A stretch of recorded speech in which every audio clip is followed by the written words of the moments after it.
Yeah, everybody, welcome back to my basement. This is Jeremiah Wolf, and today I want to talk a little bit about salary negotiation. This is one of those areas that a lot of people, for all the effort we put into building our career, we very I don't know. A lot of people spend little to no time learning how to negotiate a salary. So I want to talk a little bit about that today, and this was all brought up because of a post I saw on Reddit, and I'll link to this in the description. But here's a gentleman. He's talking about his experience. He has 7 years experience in IT. He has a degree. He's working on his master's degree. He has, according to him, a stack of certs. And he applied for a bunch of jobs. He says that it's very easy for him to get interviews because of his qualifications. And out of 22 interviews, he got 7 offers. So that's fantastic. And what he says is that I found that all 7 of them were offering me 10 to 15% less than what the average market value was for that job.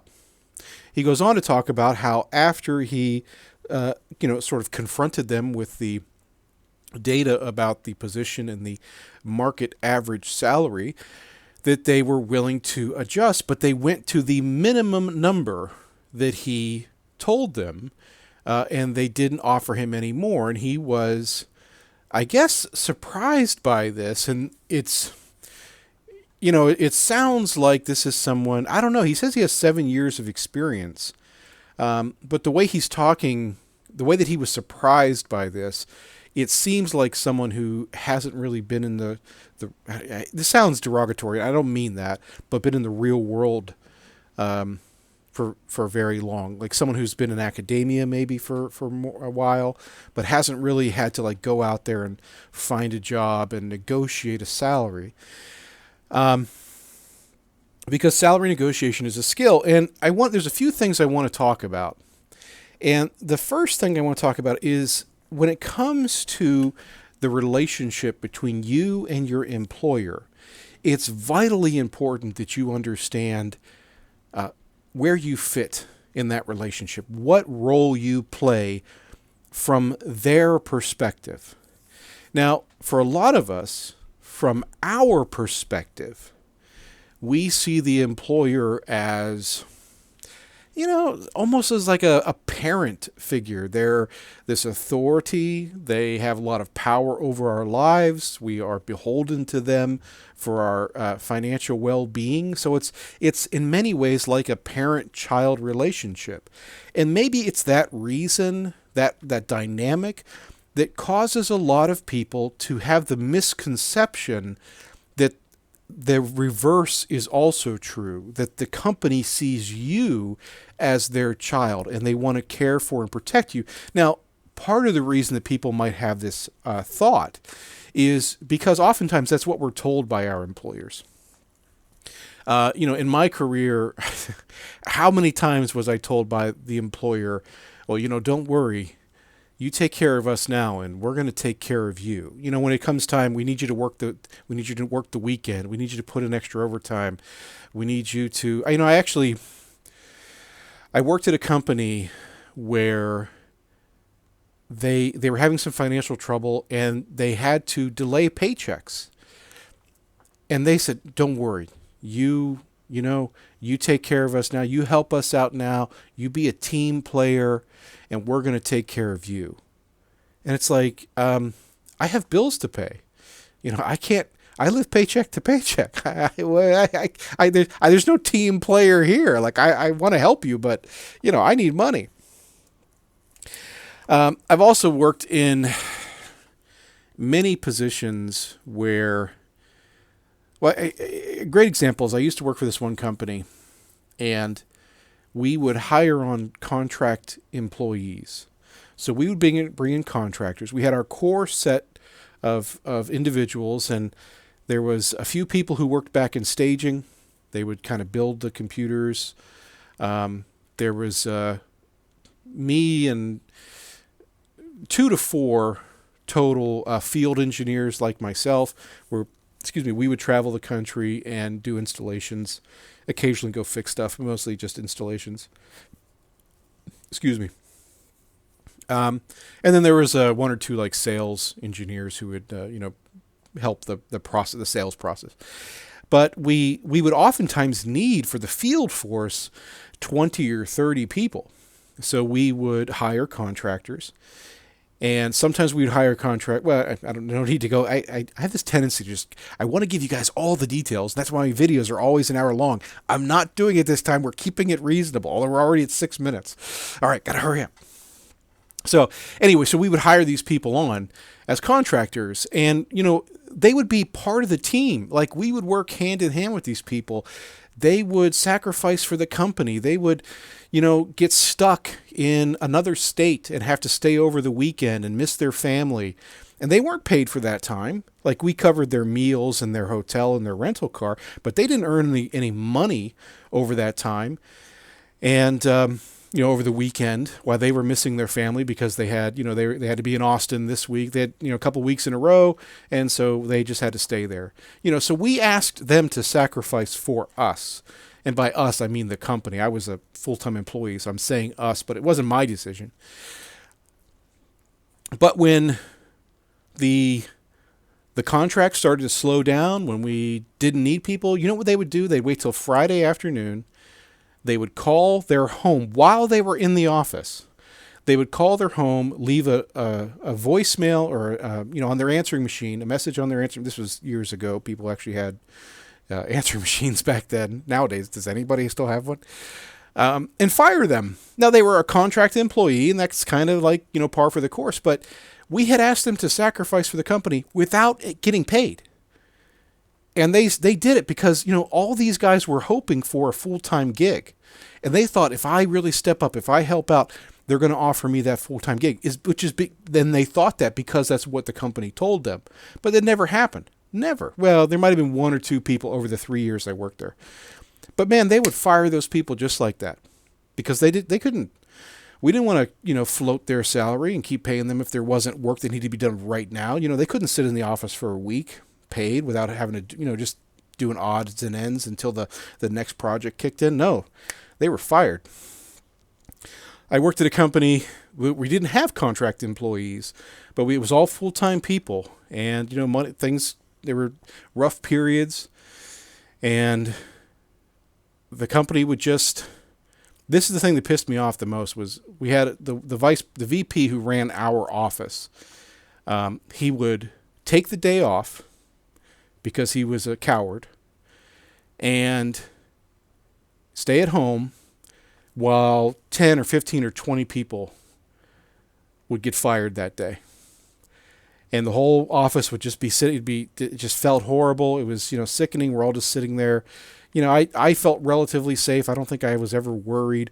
My girlfriend at the time, her name was on the chopping block several times. And this is one of those things where I knew, but I couldn't say anything because I was in management. And there was once or twice where I had to let people go. Not because they weren't doing a good job, not because they weren't important, not because we didn't need them. We just didn't have the money. And these same people, they had been told, you work hard for us, we're going to work hard for you. You sacrifice for us, we're going to make sure that we take care of you. It doesn't happen. It never happens. To the company, you're nothing more than a cog in a machine. And the moment that they can replace you for less money or a slightly higher skill set, you better believe they're going to do it. There's no such thing in the corporate world as loyalty to the employee. Now, the company will always demand loyalty from you. And if you show the slightest signs of disloyalty, if you complain too much, if you post something negative on social media, if you have a little bit of an attitude at work, they will find a reason to fire you or to make your life so miserable that you quit. But have no illusions. They will replace you like that the moment it is convenient for them. There's today is September 11th. Anyway. And the economy's been kind of weird here in the United States because of COVID, and there's been some more and more layoffs happening. Part of the economy is starting to pick up, but then at the same time, I've been hearing more and more about layoffs in IT. IT seemed to weather the initial layoffs. They seem to be doing okay for the first several months, but now all these layoffs are starting. And then Cisco specifically has said they're going to cut $1 billion in costs, and usually that means almost all of that money is going to come out of employees. They're going to cut jobs. That's, and $1 billion is a lot of jobs. So a lot of the current employees have been posting online. They're worried. They don't know what's going to happen, and Cisco isn't really saying anything. They have to keep all those jobs until a certain date. I think sometime in September or maybe October, because they took money from the government as part of the whole COVID relief stuff. So they have to keep those people to a certain date. As long as they do that, they get that money interest free. So they're hanging on to those people now, but the moment that date hits, you better believe there's going to start being layoffs. And the word among the Cisco employees is that there's a purge coming, and this happens every time that there's a slump in the economy. You see this a lot in big tech companies and big companies in general.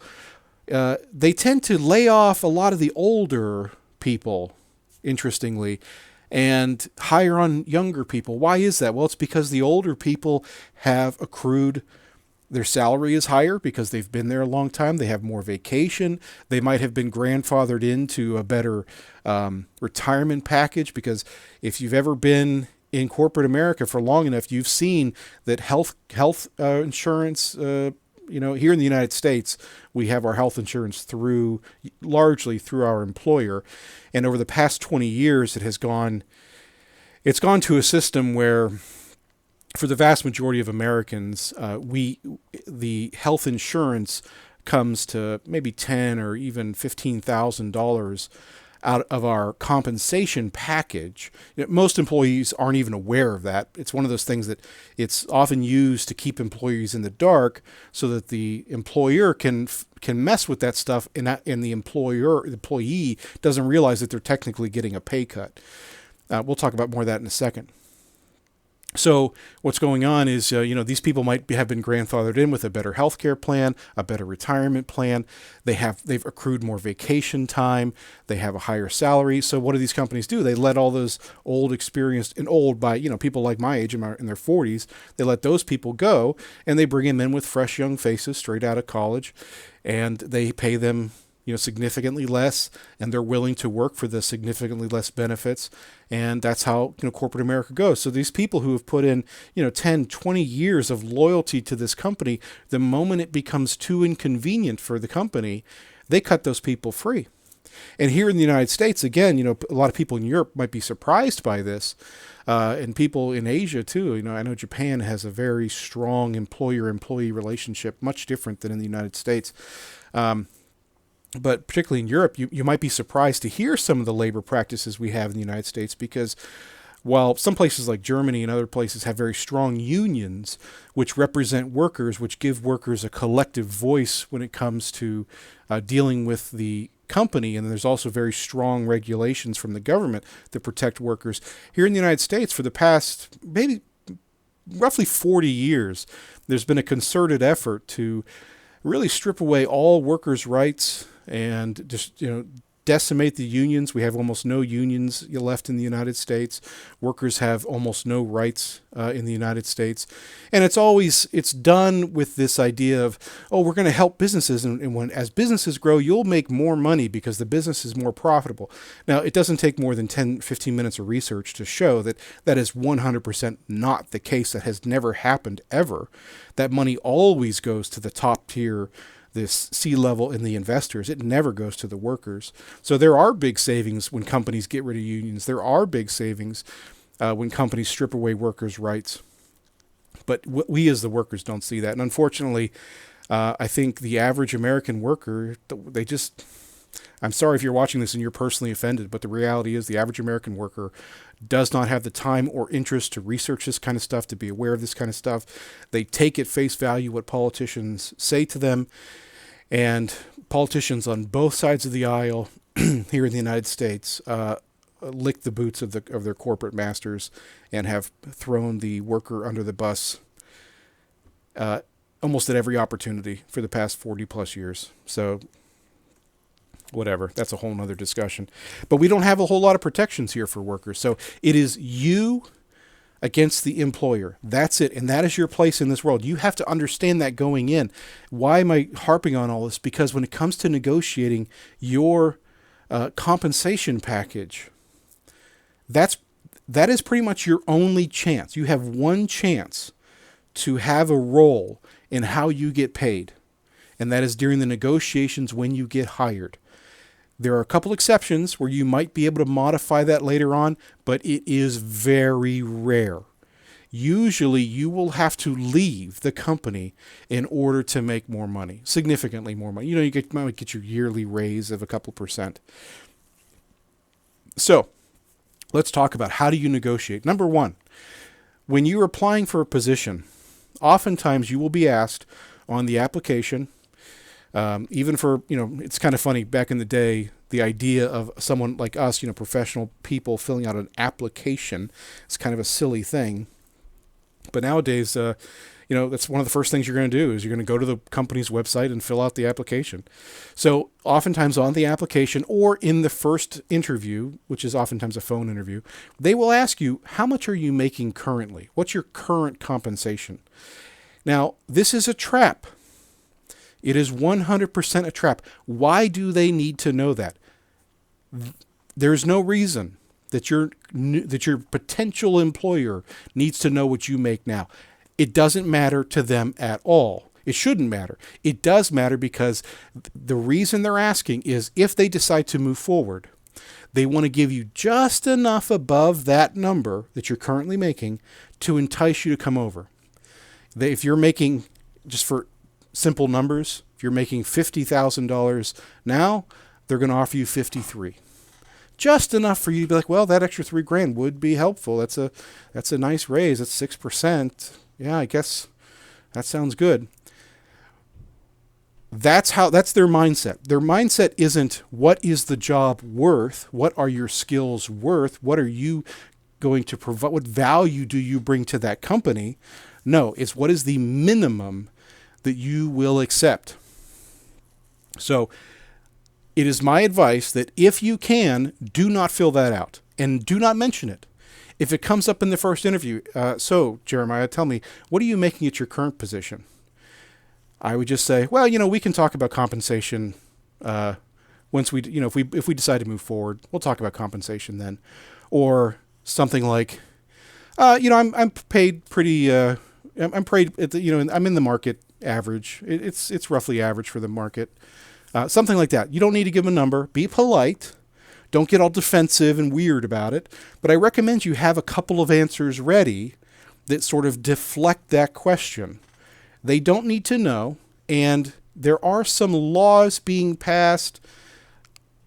Supposedly in the United States, I heard this recently. I don't know if this is true, but supposedly there's some laws being passed that might actually make that question illegal. Like right now, they can't ask you your age or your religion. Similarly, they might not be allowed to ask you how much you currently make. So be aware of what's going on in your area. But for me, I do not fill that out. I'll just put not applicable or whatever. Put some stupid number in there that makes it look like an error. I don't know. But I always just try to deflect that. We'll talk about compensation when, if we both decide to move forward with this, like, hey, like, I'm really enjoying meeting you guys, and this sounds like a really awesome opportunity. So if we decide to move forward, we'll talk about compensation then. But I'm normal for the market. I'm in my market value, so I'm comfortable where I'm at, or something like that. So you want to convey the idea that, well, I'm not desperate. That if I like the job, I'll take it. We can talk about it then, but I'm not desperate. So don't tell them what you make. The other thing is, don't mention money as much as possible until it's time to negotiate. Negotiations are going to happen when, your third or fourth interview, when they're offering you the position. Usually they're not really going to talk about it before that. Now they might ask you at some point, what are you looking to make? And what I always say is, well, I once we start to negotiate, I said, well, when it comes to negotiation, I'm curious to see what your complete package is. That'll kind of determine the dollar value that I'm looking for. And if they say, well, we really need to know like a number, I say, well, I do, healthcare and vacation and all that. That to me, that has real value. So I am hesitant to give you a number, but if you really need to know, then give them a high number. Take what you really want to make, add a couple grand to that, whatever, scale it appropriately, but you want to highball them, right? They're going to come in low. They're always going to come in low. So you need to go in high.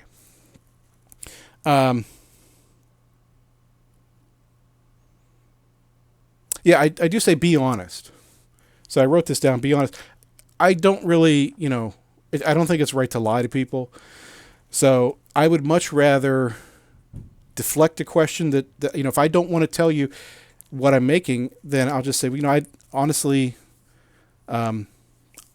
if we decide to move forward with this position together, we'll talk about compensation then. But what I'm making now, really, I don't think that's really relevant. And so that's the other thing. And the other thing, when I say be honest, this is kind of an interesting tactic that has worked for me multiple times. Because, when you're interviewing, there's this sort of dance that's going on. And part of that is you are trying to convince this person to hire you. You want them to be your friend. You're trying to convince them that you're a good person, that you're enjoyable to work with, that you have this certain skill set, that you're going to be part of the team. And then if you carry that same mentality of like, hey, please like me, if you bring that into your salary negotiations, you're going to get screwed. Straight up, you're going to get screwed. So what I have, and I've literally done this in multiple interview or multiple, when it's time to negotiate, I have told the hiring manager, we sit down in his office or her office, and I say, listen, I just want to be upfront. When it comes time to negotiate, I can be a bit of a jerk, and I'm only doing that because I want to make sure that I get, this is for me and my family. I need to make sure that this is fair for everybody involved. So I might be a little bit of a jerk, but I promise you that's just, for negotiations, I'll go back to being a nice guy when this is done. And, people tend to respect that. I've never gotten any pushback on that. And I have been a bit of a jerk during negotiations. Like at that point, they've established they want you. So you have some bargaining power. Do they really want to go and interview 10 more people and try to find someone with your skill set that's going to fit in there? You think that's going to cost them less than the few extra grand you're asking for? Probably not. Like it's probably financially makes sense for them to just work with you rather than say, oh, we're not going to negotiate. I have been in interviews where they say, no, I'm sorry, this is the offer and that's it. And then I say, okay, well, I'll think about it. And then, walk out. If it's not what I need, then I walk away. Obviously, we're not always in that position. Sometimes life says you need a job and you're going to take the first thing that comes up. And, that's okay. But be aware that you're going to keep looking. So that's kind of my thing. When it comes to negotiating, be honest, be open, and stand up for yourself. Great example, someone very close to me. I won't say her name, who happens to be upstairs right now. But she was looking for a new job several years ago, and she was this opportunity came up in a different part of the country, about a 6-hour drive from where we live. So we got in the car, we spent a few days in the area, and we hung out a little bit. She interviewed a couple times, she met with the employer a couple times, and we went and did a little sightseeing. Drove around a little bit, looked at the neighborhoods, got a feel for what would it be like if we moved here. And the takeaway was, it's not worth moving. It didn't feel right to move to this place. But she really wanted the job. And I said, listen, because her instinct was to possibly take the job or just, like, I don't know. So I said, listen, they love you. You meet all their criteria. You're a good value. So go back to them and say, listen, I need this much money. I need this much vacation, and I'm going to work from home in Ohio. I'm willing to drive out here once a month to spend time with you guys. She gave them that offer. We got in the car. We went home. A couple days later, she gets a call. Congratulations. We can't wait for you to get started. So for the past however many years now, she works from home for a company that is 6 hours away, several states over. And she was going there once a month, and now it's once a quarter. So, I mean, that really worked out. And it was only because she knew her value. She knew the value that she could bring to the company. And she was willing to stand by her own self, her own self-assessment. I don't know what you want to call it. But she trusted what she knew what she was worth, and she was willing to stand up for it. If you are willing to do that, will it cost you a job? It very well might. There might be a position that it's going to cost you. But ask yourself this. If you interview for a job and they're not willing to pay you what you're worth, do you really want to work there anyway? Because as we talked about for the first 10 minutes of this video, they don't care about you. If you don't get every dime you can during the negotiation of your new position, they are never going to come to you and say, you've done such a great job. We're going to give you this massive raise. I remember I worked, this was years ago. I had this guy, and we had given him a lot of extra responsibility. I had given him a lot of extra responsibility over the previous year. I don't think he got any certification, but he'd been working hard. He'd really stepped up his skills. He'd been an incredibly valuable member of the team, and he was very underpaid. And I submitted his raise for his annual raise. And the VP of the company called me in his office, and he's like, "Hey, I see this. You have this number here for Chris." And I was like, "Yeah, Chris has really stepped it up. He's done this project. Like, he is such a vital member of the team. And when we hired him, he really didn't have a whole lot of skills, but he's transformed himself as a technical employee, and he deserves this number." And the boss said, "Well, Jeremiah, what you need to understand is that," and he proceeds to draw me a bell curve and explain how, it's impossible that anybody could really deserve that much of a raise. And so he gave him a 4% raise. 4%. And that night, this is the truth, that night we were all meeting at, I was taking the guys out to Dave & Buster's, which is it's an arcade. It's like a franchise here, and I don't know if they're all over the U.S. but they're definitely throughout a lot of the U.S. And there's like video games and games of chance and stuff. And they have a restaurant. Anyway, whatever. So it's a fun time. So I was taking my team out, and I was excited because he kept asking me like, "Hey, what's the raise? What's the raise?" And I couldn't get him what I wanted, but I did get him the maximum that the company was willing to do. He was getting more than anybody else, percentage-wise. And so I called him over. It's all loud with the clinging and clanging and the buzzing and, from the video games and stuff. And I called him over to a corner, and I was like, "Hey, I talked to so-and-so, and I got your raise approved. It's this amount." And his face just dropped. He was hoping for double that at least, and he deserved it. And I couldn't give it to him. And he went and got his wife, and he left. And I felt so bad. I felt so bad because he worked so hard, but the company just wouldn't do it. They just wouldn't do it. So that brings me to the next point, and that is sometimes when it comes to salary, you just have to leave. You simply have to leave. Now, there was a guy that I've probably mentioned him before. He started off, when he came to us, he was literally an electrician, right? He didn't have any technical knowledge. And he started off in a different department, but he was always over in engineering. He always wanted to learn. He always wanted to see if he could help out. And he was smart, and he was a hard worker. And, through a series of events, he ended up getting his CCNA. And I brought him over into engineering as a junior engineer.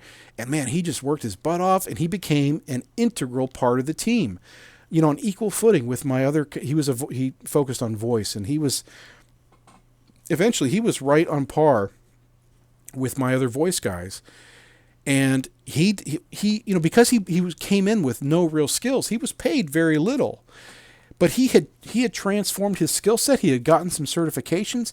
He literally deserved at least double what he was being paid. And the company refused. And we went back and forth and back and forth. I couldn't do anything being a lowly manager, so that my director fought for him. And the CFO, the chief financial officer, the final ruling was, we will never give any employee more than a 10% raise, period. It's like, well, you realize that if he quits, it's going to cost you 2 to 3 times what you're currently paying to replace him. Do you not understand that? They didn't care. So you know what he did? He quit. He went and almost tripled his salary. Well, maybe doubled it, for another company. He worked there for like 3 months. Turns out he didn't like it. Talked to his old boss. They hired him back, and he got even more than he made when he left. So he was making X.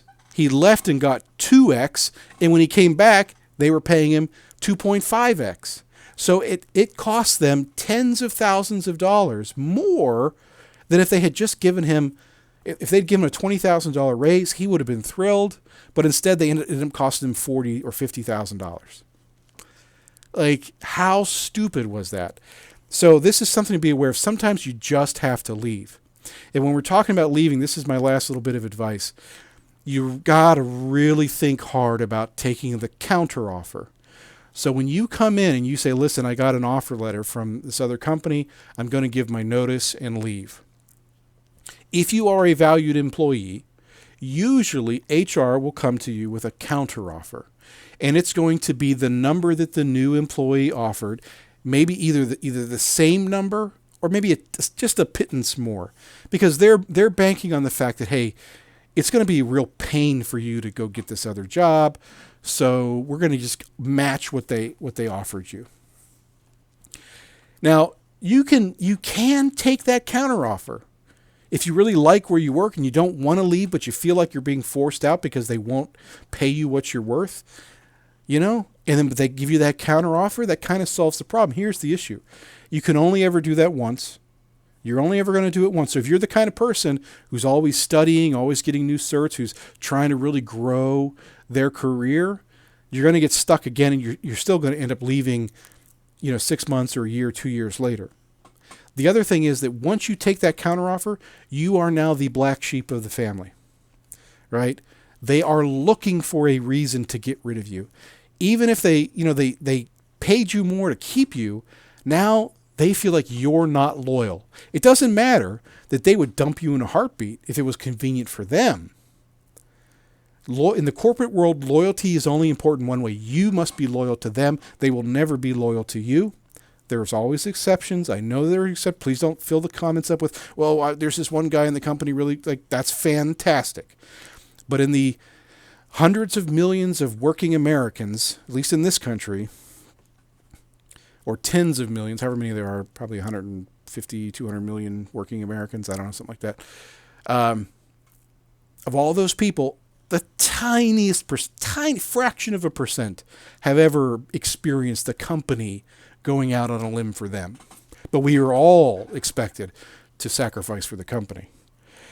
So it doesn't matter that they would dump you in a heartbeat. They expect you to be loyal. In the moment they realize that you're not happy and that you're looking, and even if they had to give you more money to keep you, keep in mind they're now looking to get rid of you. They're either going to treat you like crap until you quit and leave, or they're just literally going to find some excuse and fire you. That's simply the reality of it. So you can take that counteroffer, but oftentimes it is a trap. And let me share one last example from my own life about the counteroffer. So I was working for this company, and I had already, contrary to what I just told you, I had been able to kind of get them by the balls and force them to give me a pretty significant raise. And then because I had been such a performer, I had gotten I'd maxed out my raise every year. So I had drastically increased my salary since the time I was hired. I was there for 6 years, and in that time, I almost doubled my salary. And they didn't like me. They didn't like me because I was a bit of a prima donna. Admittedly, I admit that. But they also, I was getting more certifications. The labor market was tight. I deserved more money. I was doing drastically more and more. Every quarter they were asking more and more of me. They were asking more of my time. They're asking me to learn more things. And my attitude was always like, hey, I will work harder. I will learn more stuff, but you're going to fucking pay me for that. But at some point we hit this plateau where they refused to keep paying me more. So out of the blue, I got a call from a company that had worked with me at some point. And this is one of those things I always talk about, work hard, be a good person. And, you make these connections with people. Good things happen. Not always, but this is one of those things where years prior, I had worked on a project with some dude. Now he's the big hotshot at this company. He needs a Cisco guy. And he's like, you know what? Let's call Jeremiah. I know Jeremiah's a hard worker. And the funny thing is, like, the project that we worked on, anyway, it's a whole story. It's funny. He and I ended up spending, we worked it was like a 24-hour day that we ended up working together one time. And, he was just so blown away by how I just wouldn't quit. And I went above and beyond. It was a shit situation, but not only did I just keep working, I eventually, figured it out and made it, whatever. We figured it out. We got it done. And that really impacted him to the point that 10 years later, he was still impressed by it. And so he calls me up or has his HR person call me up, and they offer me a job. Like, I went down there and met with them, but it was never like interviewing. It was like, the job is yours if you want it. And they gave me a number, and I said, well, that's a pretty good number. And I said, can I get that in writing? That's not true. That's not what happened. They gave me a number, and I said, okay. I said, listen, I'm going to be honest with you. I really like where I work. There's some things I don't like about it, but I'm going to see if they're willing to work with me on this. I'll let you guys know. So I go to my boss. I say, listen, they're offering me like $15,000 more than what you guys are paying me. I don't want to leave, but it's a lot of money, So they said, okay, well, give me a couple days to see what I can do. It's this big thing because, money was tight at the company, but I don't care. Like, I don't care that money's tight at the company. Keep that in mind. Like, there's always an excuse as to why they can't pay you. There's always an excuse why they can't give you more vacation time, while they can't cover more of your medical costs. There's always a reason why they can't step up for you, why they can't match your 401k donation or contributions like they used to a couple years ago. They always have a reason. But when you have a reason, I can't work this weekend because of this. I can't stay late because of that. They don't want to hear it. They don't want to hear it. So again, you're nothing but a cog in the wheel to them. You treat them the same way. They are a cog in the wheel of your life. You're a cog in the wheel of their business. They're a cog in the wheel of your life. And when that cog is worn out and not working anymore, you're going to replace it with something better. So it takes them 3 or 4 days. They come back to me, okay, we're going to match the offer. I call up the other company. I say, listen, they decided to match the offer. I really appreciate it, but I'm going to stay here. The next day, my boss comes to me, and it wasn't his fault. Jeremiah, listen, they reneged. They're not going to honor the deal. They're not going to give you the raise. I'm like, are you fucking kidding me? They basically lied to him and to me because this is what they wanted me to do. They wanted me to reject the offer and then be stuck. And they thought they were so smart. They thought they were so clever to pull one over on Jeremiah. He's a little bit of a jerk anyway. We'll get it. We'll stick it to him. Well, I just called up the other company. I said, listen, this is really awkward. If the position is still available, could you please send me over an offer letter, an official offer letter? And so I went to, basically I had to go back and forth, and eventually I got the company to give me in writing that they were going to give me a raise. And then I finally once again turned down the offer from the new company. And I felt kind of bad because I was kind of stringing on the new company, but I really didn't want to leave where I was at. Like I had really good friends there. We had a really great community. Like my relationship with upper management back in New Jersey was bad, but here in Ohio, I just got along with everybody, and I had anyway, whatever. All right, well, this is about twice as long as I wanted it to be. So let's review. During your interview, do not tell them what you're currently making. Don't do it. It's a trap. Deflect that question. Be prepared to deflect that question before you go into the interview. You better research what your position is worth. Know what you're worth. Know what you're worth, both on the averages for your area and your own personal experience, and what if anything extra you bring to the position. Maybe you deserve on the high end of the average, or maybe you're new and you genuinely deserve on the low end of the average. Know what you're worth.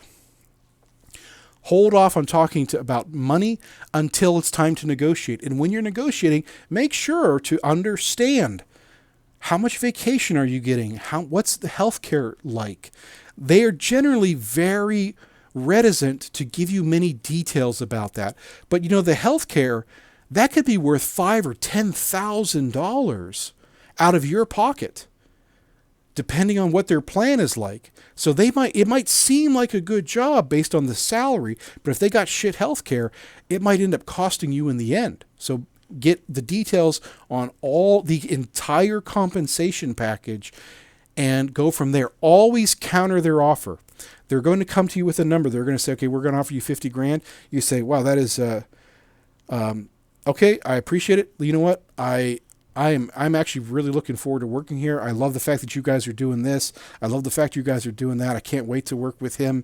I think he's just like a fascinating guy. Here's the thing though. I'm going to need, a 50 is not going to cut it. I need 55, and I need 2 weeks of vacation isn't going to cut it. I have 4 weeks where I'm at. I understand if you aren't willing to give me 4 weeks, but I need 3 weeks. I'm not taking a cut in pay. I'm a senior level person.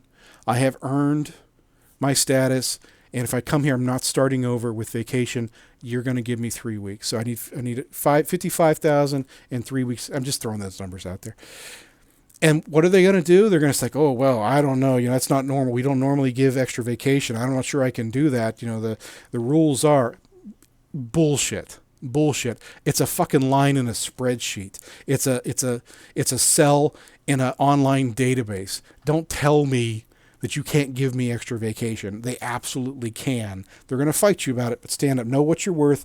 Stick for it. Be honest. Tell them, listen, hey, during negotiations, I can be a bit of a jerk. I've really enjoyed getting to know you guys. I'm looking forward to being here, being a team member. Right now, I'm going to be a bit of a jerk. I promise you it's only during negotiations. Just be honest about that.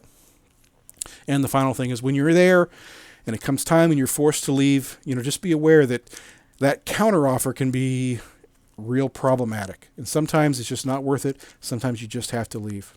All right. I hope this was, helpful. I hope you got some good information out of it. This is all my perspective. I promise you there are HR people, there are career people out there who would tell you that everything I just said is a load of bullocks and not to listen to anything I just said. But hey, that's my experience. I hope you found it helpful. Hey, this is Jeremiah, and I will see you in the next one.